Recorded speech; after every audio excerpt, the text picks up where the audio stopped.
గారు పెన్షన్ ఇచ్చేది 46 లక్షల మందికి. రేవంత్ రెడ్డి ఏమన్నాడు?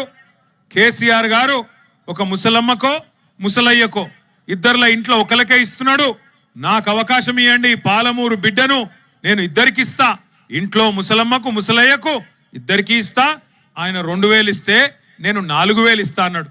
అది కూడా 100 రోజుల్లో ఇస్తా అన్నాడు.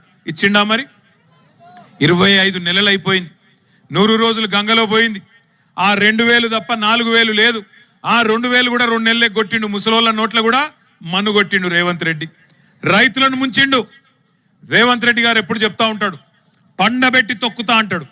నిజంగానే పండబెట్టిండు, వ్యవసాయాన్ని పండబెట్టిండు, రైతాంగాన్ని తొక్కిండు. రైతు బంధు కేసీఆర్ గారు 2 పంటలకు ఇస్తే నేను 3 పంటలకు ఇస్తా అన్నాడు. నాటేసే టైంకు కేసీఆర్ గారు ఉన్నప్పుడు రైతు బంధు పడేది.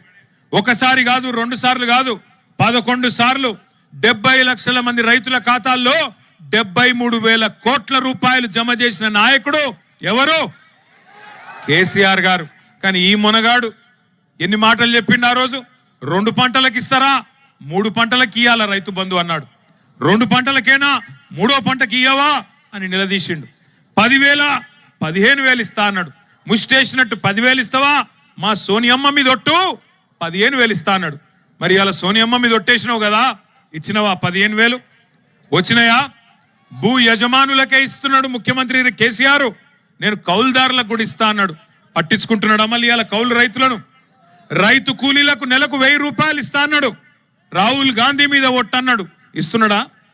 పడుతున్నాయా రైతు కూలీలకు? ఆలోచించండి ఎన్ని అబద్ధాలు. కేసీఆర్ గారు కళ్యాణ లక్ష్మి షాదీ ముబారక్ పేరు మీద 1,00,000 రూపాయలు ఇచ్చి 15 లక్షల మందికి పెళ్లి చేస్తే నేను తులం బంగారం ఇస్తా.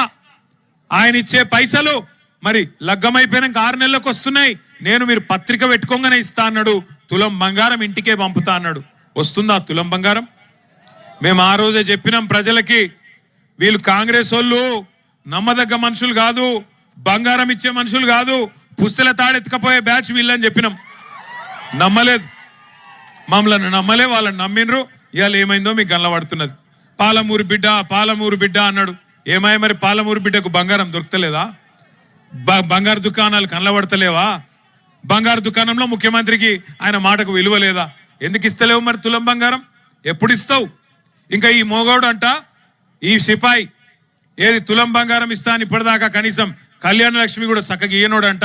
ఇలా ఆడబిడ్డలందరినీ 1,00,000 మంది ఆడబిడ్డల్ని కోటీశ్వరులు చేస్తాడంట. కూట్లే రాయి తీయనోడు ఏట్ల రాయి తీస్తాను బయలుదేరిండంట. 1,00,000 మంది ఆడబిడ్డల్ని కోటీశ్వరులు చేయాలంటే ఎన్ని పైసలు కావాలా, ఎన్ని కోట్లు కావాలా? 1,00,000 కోట్లు కావాలా. 1,00,000 కోట్లు అంటే మాట్లాడితే కూడా అబద్ధం చెప్తే కూడా కొద్దిగా అతికేటట్టు ఉండాలనా లేదా? ఎన్ని అబద్ధాలు, ఎన్ని అడ్డగోలు హామీలు గుర్తు తెచ్చుకోండి. ఆడపిల్లలకు స్కూటీలు ఇస్తా అన్నాడు. చదువుకునే ఆడపిల్లలకి ఇచ్చిండా? స్కూటీలు కాదు కదా, లూటీ మాత్రం మంచిగా జరుగుతున్నది. స్కూటీలు రాలే, లూటీ మాత్రం జోర్దార్ నడుస్తున్నది. ఆలోచన చేయండి. విద్యా భరోసా కార్డు ఇస్తా అన్నాడు. మరి ఫీజు రీయింబర్స్మెంట్కే దిక్కులేదు. 12,500 కోట్ల రూపాయలు అటు కాలేజీలో మొత్తుకుంటున్నారు, ఇటు టీసీలు రాక పిల్లగాన్లు ఇంట్లో వాళ్ళు మొత్తుకునే పరిస్థితి వచ్చింది. నేను చెప్పేది ఏమైనా అబద్ధం ఉంటే మీరే ఆలోచన చేయండి. ఈ 2 ఏళ్లలో ఎవరికి లాభం జరిగింది? ఈ 2 ఏళ్లలో ఏ వర్గానికి లాభం జరిగింది? మీరు ఆలోచించండి. మీరు నిన్నగాక మొన్న మరి చూసినారో లేదో, అసెంబ్లీ మంత్రి గారు చెప్తున్నారు, ఒక ఆయన రెవెన్యూ మంత్రి గారు, కేసీఆర్ గారేమో కొత్త రెవెన్యూ డివిజన్లు చేసినాడు, కొత్త జిల్లాలు చేసినాడు. ఉమ్మడి మహబూబ్ నగర్ జిల్లాని 5 జిల్లాలు చేసిండు కేసీఆర్ గారు. నాగర్ కర్నూలు జిల్లా, వనపర్తి జిల్లా, గద్వాల జిల్లా, నారాయణపేట జిల్లా చేసినాడు.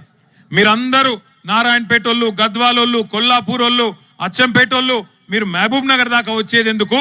మీ దగ్గరికే కలెక్టర్ను, ఎస్పీని తీసుకొస్తా, జిల్లా అధికారులను మీ దగ్గర కూర్చోబెడతా, ఇంత దూరం మీరు వచ్చేది ఏందని చెప్పి ఎక్కడికక్కడ జిల్లాలు ఏర్పాటు చేసినాడు.